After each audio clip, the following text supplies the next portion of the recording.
Hi, I'm Donna Blevins, professional poker player and poker coach.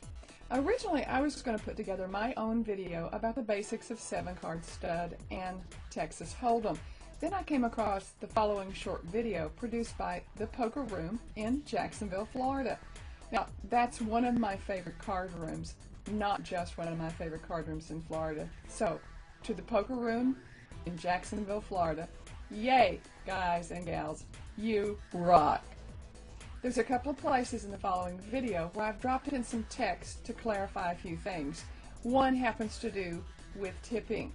It's important that you know when and how to tip in a cash game, and that you know that when you cash in a tournament, it's your responsibility to tip.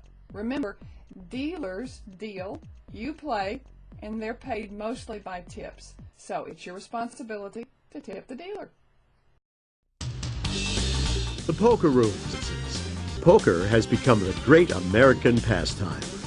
Poker is enjoyed by people of all ages and all occupations, and men and women compete on a totally level playing field. But poker is not new. Similar games were played nearly 1,000 years ago in ancient Persia. Poker as we know it developed in New Orleans, and steamboats spread the game up the Mississippi. By the time of the Civil War, poker was being enjoyed by millions. The popularity of televised poker has encouraged nearly 100 million players to rake it in with friends at home or at exciting high-tech facilities like ours. Just tell the hostess what type of game you'd like to play, and you'll be listed for a table. You'll then go to a teller and buy your chips. For most games, a minimum buy-in is $40.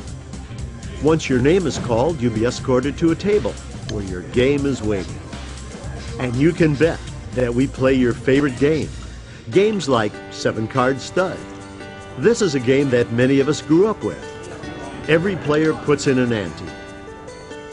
Each player receives 2 cards face down and 1 card face up. The betting round starts with a low up card. The dealer delivers 3 more cards face up with a betting round in between each, starting with the high hand. The 7th and last card is face down. The best 5 cards out of 7 wins.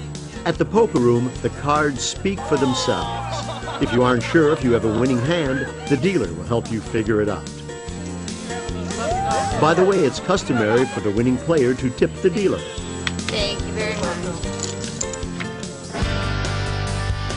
Flop games have become really popular on television, and the variation called Texas Hold'em is famous on the World Series of Poker, as well as at the Poker Room, where we offer both limit and no-limit Texas Hold'em.